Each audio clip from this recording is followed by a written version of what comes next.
sport et innovation, c'est naturel.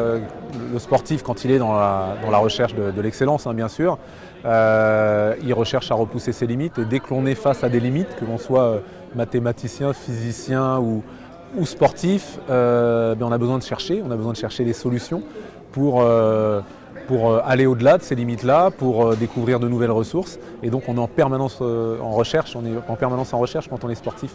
On n'a qu'une seule, je dirais, haine, c'est la haine du statu quo. On n'aime pas être, on est là, on a envie d'être là. Et donc on sait qu'on doit s'entourer de compétences, trouver de nouvelles ressources sans arrêt si on veut progresser. Il faut innover dans les méthodologies d'entraînement, dans les outils de mesure, parce que la mesure est essentielle dans l'entraînement, avoir des mesures précises, avoir des indicateurs précis pour pouvoir mesurer l'effet des méthodes que l'on met en place. C'est quelque chose d'essentiel. Donc plus on a des outils performants en la matière, plus on peut progresser. Dans les équipements, quand vous êtes skieur et qu'on est sur des sports avec des équipements, je ne parle même pas des sports mécaniques, on est dans la recherche permanente et dans la quête d'innovation. Dès que vous êtes dans une démarche d'excellence et que vous emmenez des hommes et des femmes dans cette démarche d'excellence, il y a des points de passage obligés si vous voulez être performant. Je dis toujours, il y a des recettes, il n'y a pas de recettes, pardon, il y a des ingrédients, il n'y a pas de recettes, mais il y a des ingrédients qui sont communs à la performance en entreprise, à la performance dans le sport, à la performance dans les arts ou dans d'autres domaines. Dans tous les domaines, il y a de la transformation numérique parce que dans le sport, comme je vous le disais, il y a de la recherche.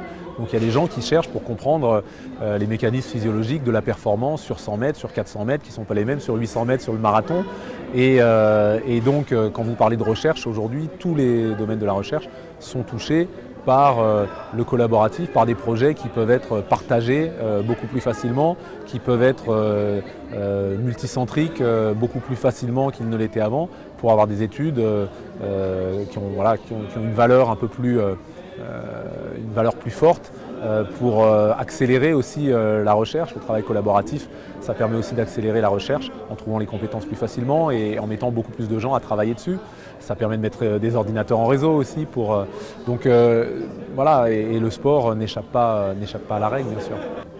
Je pense que c'était une soirée intéressante. J'étais très intéressé par le témoignage et les explications et la présentation du projet de Jean-François Hibon, qui a été très très convaincant dans effectivement la pertinence du numérique pour créer ce lien et pour permettre aux personnes handicapées de contribuer beaucoup plus positivement qu'elles ne peuvent le faire aujourd'hui à l'évolution de la société et à la réflexion sur les solutions de demain. Et c'est vrai que si on regarde le handicap tel qu'il l'a présenté, aujourd'hui le handicap, ça va être aussi le handicap de la population qui vieillit, une population vieillissante de plus en plus nombreuse.